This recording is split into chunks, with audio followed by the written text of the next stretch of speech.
Welcome back, everyone. In the previous video, I finished preparing the aquarium for its rebuild, and today we're moving into one of the most important parts of this entire project.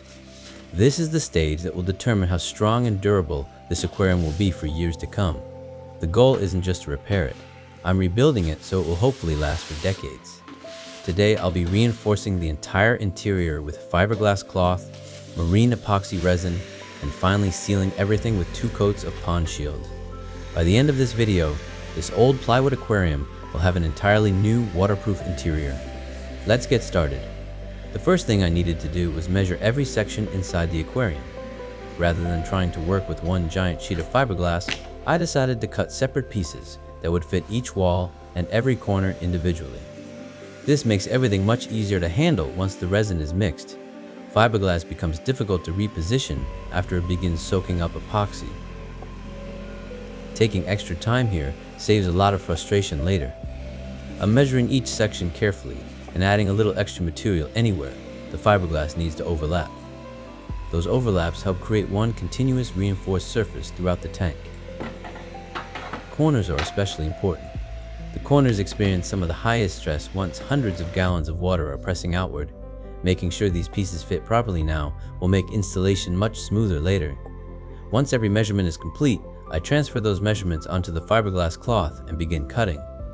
Fiberglass can fray very easily, so I'm trying to handle it carefully while keeping the edges as clean as possible. Every piece is labeled mentally so I know exactly where it belongs once the epoxy is mixed. Once the resin is activated, the clock starts ticking. Preparation is everything. Before applying anything, the inside of the aquarium has to be completely clean. Any dust, dirt, or loose particles trapped underneath the fiberglass could weaken the bond. I'm taking my time checking each surface. This aquarium has already gone through years of use. There are old repairs, previous coatings, and plenty of areas that need special attention. Everything needs to be ready before the first batch of epoxy is mixed. Once the fiberglass goes down, there really isn't much time to stop and fix mistakes.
Before we start mixing the epoxy, I wanted to quickly mention the product I'm using for this build. If you're planning on building or repairing a plywood aquarium, boat project, or anything that requires a strong waterproof marine grade epoxy, this brand has worked really well for me.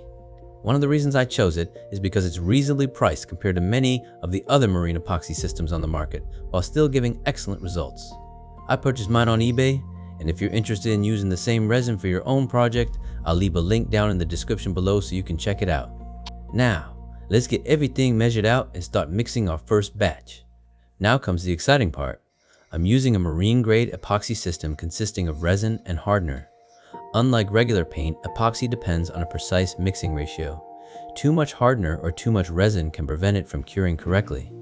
I always measure carefully before combining the two parts. Once they're mixed together, a chemical reaction begins. The mixture slowly starts generating heat as it cures. That also means there's a limited working time before it begins thickening. Instead of mixing one huge batch, I prefer mixing smaller amounts. That gives me better control and reduces waste. After mixing thoroughly for several minutes, the epoxy is ready to use. Now it's time to start permanently reinforcing the aquarium. I begin by brushing a layer of epoxy directly onto the plywood. This first layer acts like an adhesive for the fiberglass cloth. Next, I carefully lay the fiberglass onto the wet surface. Once it's positioned correctly, I begin saturating it with more epoxy. One of the biggest mistakes people make is using too much resin. The goal isn't to float the fiberglass. The goal is to completely wet every fiber without leaving excess epoxy sitting on top. As I work the roller across the surface, you can actually watch the white fiberglass slowly disappear. That's how you know the cloth is becoming fully saturated. The fibers become nearly transparent. It's always satisfying seeing that transformation happen. Every section overlaps slightly with the next.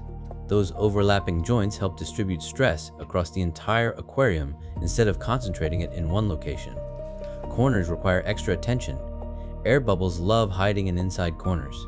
I use the roller and brush to gently push those bubbles outward. Taking the extra time now prevents weak spots later. This process repeats over and over.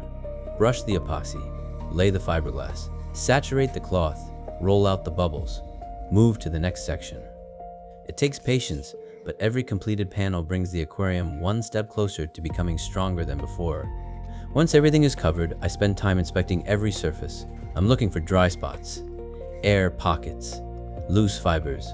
Any imperfections are much easier to correct while the epoxy is still workable. After everything looks good, the epoxy simply needs time. Curing can't be rushed. Sometimes the hardest part of a project is waiting. But giving each layer enough time to cure properly is what creates a strong, reliable finish. After the fiberglass is fully cured, it's finally time for the waterproof coating. For this project, I'm using Pond Shield.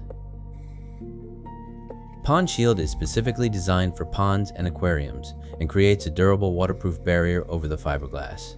Just like the marine epoxy, accurate mixing is extremely important. I carefully measure both components before combining them. Once mixed, the timer starts all over again. The first coat is all about coverage. I'm making sure every surface receives an even layer. Corners, seams, edges, anywhere water will eventually make contact. The black finish immediately begins transforming the inside of the aquarium. Instead of looking like raw fiberglass, the tank finally starts looking finished. It's incredibly rewarding seeing all the preparation finally come together. Once the first coat has cured, I repeat the entire process again. The second coat builds additional thickness and provides extra protection. Slowly, the finish becomes smoother and more uniform.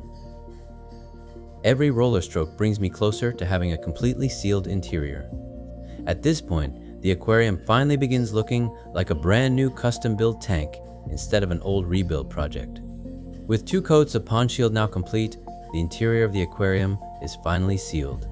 After weeks of preparation, fiberglass work, marine epoxy, and waterproof coatings, one of the biggest milestones of this rebuild is finally behind me. The inside of the tank has been completely transformed into a durable waterproof shell that's ready for the next phase of the project. But the rebuild isn't finished yet. Before this aquarium can hold a single drop of water, there's one major system left to build. In the next episode, I'll be designing and constructing a custom overflow sump that will sit on top of the aquarium. The overflow will move water from the display into the filtration system before returning it back into the tank, creating the circulation needed to keep hundreds of gallons of water clean and healthy. Building the filtration system is just as important as building the aquarium itself, and I'll be taking you through that entire process step by step. Once the overflow and sump are complete, we'll finally be one step closer to leak testing the aquarium and eventually bringing this monster tank back to life. If you've been following this rebuild from the beginning, thank you so much for watching. I really appreciate your support, and I hope you'll join me for part 3 as we continue rebuilding this 500-gallon aquarium. I'll see you in the next video.